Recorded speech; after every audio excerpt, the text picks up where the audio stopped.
Friends, our next speaker has a long history of distinguished public service. He's been a U.S. attorney, a member of Congress, administrator of the Drug Enforcement Administration, and Undersecretary of Homeland Security. When the NRA decided we wouldn't wait for politicians in Washington to get serious about securing our schools, we created the National School Shield program, and this man courageously stepped forward to lead it.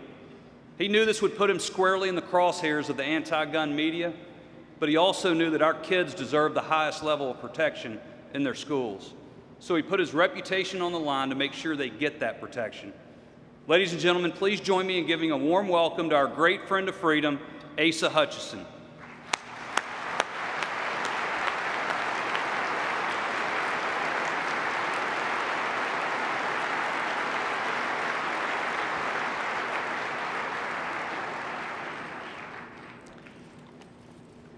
Thank you, Chris. Thank you, ladies and gentlemen. It is good to be with you this afternoon.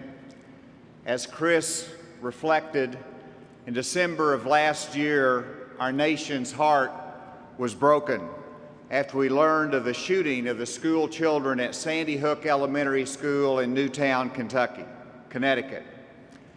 After the Sandy Hook incident, there were two responses to this national tragedy. President Obama went to the microphone and blamed the problem on our citizens' access to firearms and wanted gun control legislation. In contrast, the NRA wanted to commit resources to improve the safety of our nation's schools. Thank goodness it was the NRA that reshaped the national debate, focused our nation on protecting our schools, and offered real solutions.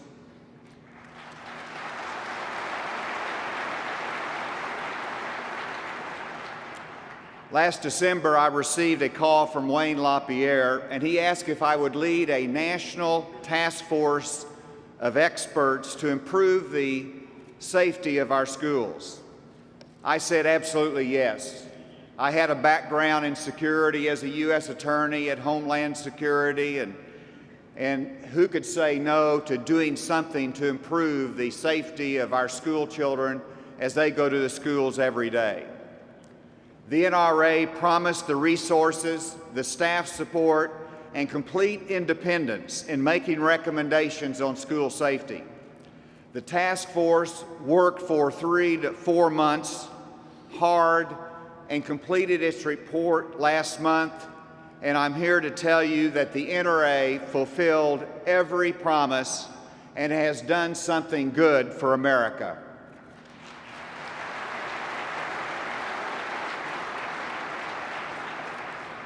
And I want to express my personal thanks to the NRA for fulfilling that commitment and funding this report. The investigation of school safety was completed by experts, former Secret Service, former Homeland Security officials, national experts on school safety, looking at the comprehensive problem across our nation from large schools to small schools to middle schools. Our report, I hope that you will go to it and see it on the National School Shield website. It includes recommendations in terms of best practices for our schools. It talks about model training programs for school resource officers and armed school personnel for those schools that cannot afford a school resource officer.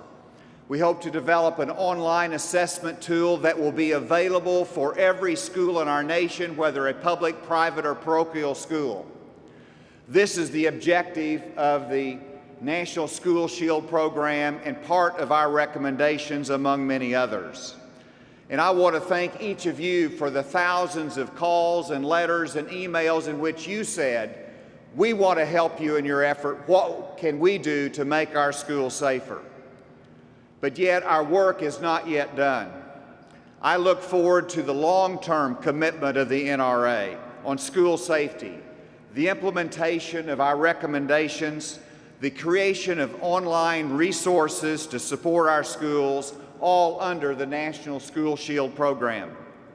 And so I do believe this should be and will be a long-term objective and goal and service that can be rendered by the NRA that will be a leader in school safety, in training that only the NRA is so capable of in terms of top-notch professional training of school resource officers.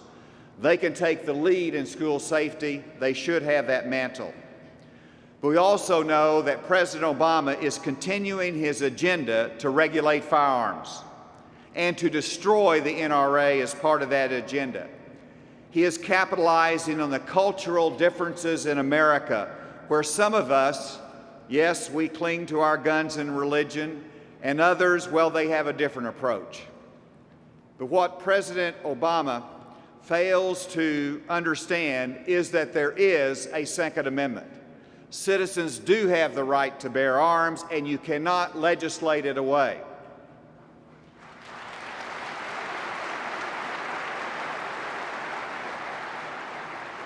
I had someone come up to me the other day and express their concern about some of my task force recommendations that we would have the audacity to recommend that schools should actually protect their schools by having someone on guard with a firearm.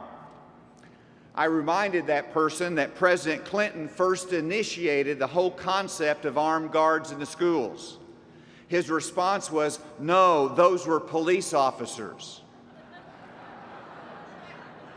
My response was, "Yeah, with guns." The person had a difficult time processing that idea and simply walked off. Sometimes the critics of the NRA are blinded by their own prejudice and fail to recognize common sense safety requirements that can actually make our schools safer. But we do know that President Obama is not the only one working to deny Second Amendment rights. You have Mayor Bloomberg, who is willing to spend his vast wealth attacking the NRA. All I can say is that Mayor Bloomberg should not dictate national policy on guns or soda pop.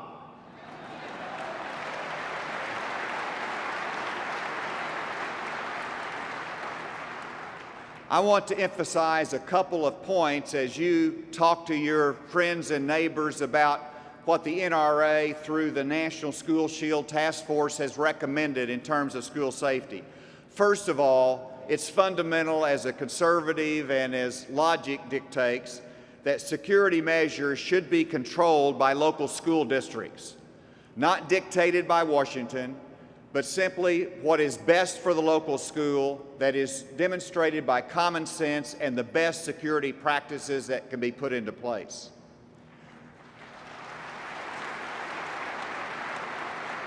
Secondly, teachers have an awesome responsibility and incredible commitment in which they are engaged in teaching children. That is their focus. And my view and the view of the report is that teachers should teach and others should protect. And hopefully that is by a school resource officer, but if not, by someone who is trained and armed personnel, perhaps an assistant principal, perhaps someone else, not a teacher, someone else who has good view of the school premises will go through the training and provide the extra measure of protection for those school children. I have enjoyed with immense pride the privilege of working on this task force on school safety. We have completed our report. I remain committed to making sure that these recommendations are put into place. But I also has given me the chance after concluding the report to move on to something that I believe is important from a political perspective. And that is, I'm running for governor of the state of Arkansas.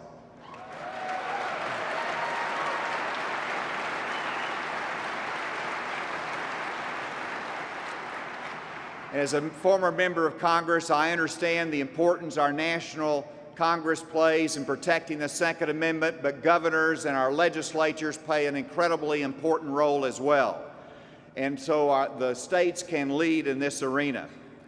Let me conclude by saying Arkansas is the duck hunting capital of the world, the place where Jim Bowie took off with his knife and his gun to defend freedom here in Texas at the Alamo. And Arkansas is a place where men and women understand the Second Amendment. And Arkansas is a place where we appreciate the NRA. Thank you, and God bless you.